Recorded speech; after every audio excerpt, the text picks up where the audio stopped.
السلام عليكم، مرحبا بكم في فيديو جديد. اليوم ان شاء الله غادي نشارك معكم عصير الكاكي بمركز الحامض. خليكم مع المقادير وطريقة التحضير. لتحضير مركز الحامض غادي نحتاجو جوج ديال المكونات اللي هما الحامض والسكر. انا هنا استعملت 6 كيلو ديال الحامض. كل كيلو ديال الحامض كيخاصو نص كيلو ديال السكر اولا سنيده، يعني 6 كيلو ديال الحامض غادي نحتاجو 3 كيلو ديال السكر. بالنسبه للحامض كنغسلوه مزيان وكنشفوه، من بعد كنخليوه يضربوا البيض تينشف مزيان، وغادي نبداو نحكوه في الحكاكه الرقيقه. نحكوه غير الجلده الصفراء، ما نوصلوش حتى الطبقه البيضاء حيت غتطلق لينا المروريه في المركز ديالنا. يعني نردوا البال فاش كنكونوا كنحكوه.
هذه هي الكميه اللي خرجت لي في القشور ديال الحامض من بعد ما حكيتهم.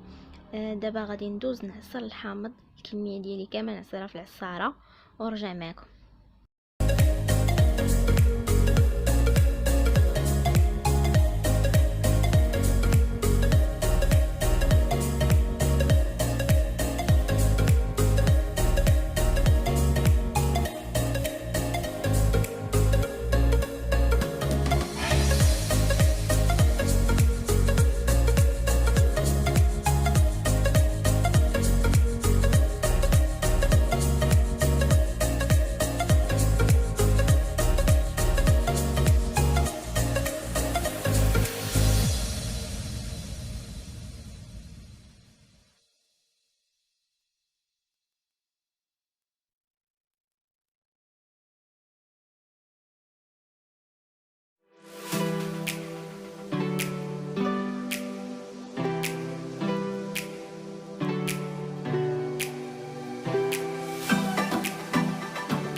بعد ما عصرت الحامض، دابا غادي نخلط عصير الحامض مع قشورة الحامض والسكر، غادي نخلطهم مزيان كما قلت لكم. عندي هنايا 6 كيلو ديال الحامض مع 3 كيلو ديال السكر، يعني كل كيلو ديال الحامض غادي نحتاجو معاه نص كيلو ديال السكر اولا سنيده. غادي نخلطو كاع المكونات مزيان ونغطيوه لمده ديال 7 ايام حتى ل 10 ايام. فهاد المده خاص ضروري مره نحركوه.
من بعد ما دازت 10 ايام المركز ديالي وجد كما كتشوفوا معايا، تبدل اللون ديالو واختار. دابا غادي نصفيه. من بعد ما صفيو نقدروا نحتفظوا بالقشور ديال الحامض في الكونجيلاتور ونسمو بهم اي حاجه بغينا. بالنسبه للمركز الحامض نقدروا نستعملوا بزاف ديال العصائر. نقدروا نخلطوه مع الكاكي كما غتشوفوا معايا في الفيديو، مع الفريز مع لافوكا. ونقدروا نديروا غير كاس ديال المركز الحامض مع ايترو ديال الماء المعدني، وكيولي لنا هكا عصير ديال الحامض. يعني نقدروا نديروا به بزاف الانواع ديال العصائر اللي المذاق ديالهم مختلف.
من بعد ما صفيتو غادي نكبوه هكا في قراعي ديال الدجاج اللي غادي نغطيهم بالسلوفان وبابي الومنيوم. من بعد حاجه ندير لهم الغلاقه باش ما يدخلش ليهم البرد ويخسر ليا المركز ديالي، وغادي نحتفظ به في مكان اللي يكون مظلل.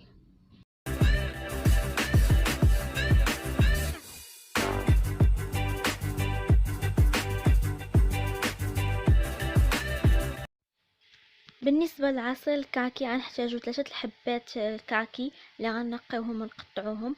غادي نحتاجو ايطرو لاروب ديال الماء المعدني اللي غنخلطوه مع كاس ديال مركز الحامض وغنطحنوا كاع هاد المكونات. بالنسبه اللي ما كيبغيش ان العصير يكون خاطر شويه تقدروا ديروا ايطرو ديال الماء مع كاس ديال المركز الحامض ونطحنوه مع 3 الحبات كاكي.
هذا هو العصير اللي حضرت معكم، كيجي لذيذ وصحي وسهل في التحضير. كنتمنى انكم تجربوه وتخليوا لي الاراء ديالكم.